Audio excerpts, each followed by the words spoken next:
Okay.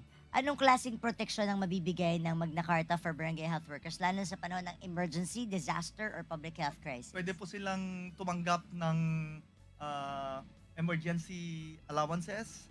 At sa, katulad nung nangyari nung pandemic po, di po ba, nagbigay tayo ng... Oh yes, I remember Oo. that. 11 billion ang Ng- ginastos natin sa kanila noon eh. Tapos may... Ang hirap nating binayaran kasi maraming kailangan na budget. Oo. Then, syempre, bigyan sila ng protection, training, at saka, syempre, mga PPEs kung kailan kapag may ma-emergency situation. Pero yun, ang galing yata sa program yun eh. Binigyan natin ng mga barangay health workers eh. Pero emergency response, mga workers natin yun eh, no? Trained sila. So, sila ang, dahil punong-puno rin sila ng training, nakasama na doon na dapat meron silang training. Yes po. And then, anong benepisyong dapat matanggap ng mga BHWs?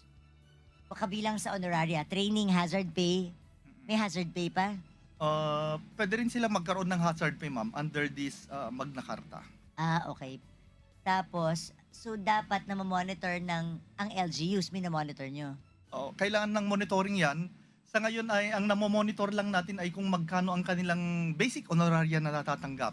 Pero dito sa bagong Anong Magna average Carta ang na natatanggap ng mga BHWs? mga halo-halo po yan. May mga nakakatanggap ng malaki, may mga maliliit din, pero mga 2,000 pesos siguro. Mga ganun 2,000. ang So gusto average. nilang siyang iakyat ng 3,000. Ng 3. Eh, lalo na ngayon, ang mahal ng presyo ng gasolina. Opo. Nako, hindi, naglalakad naman Inflation. sila eh. Oo.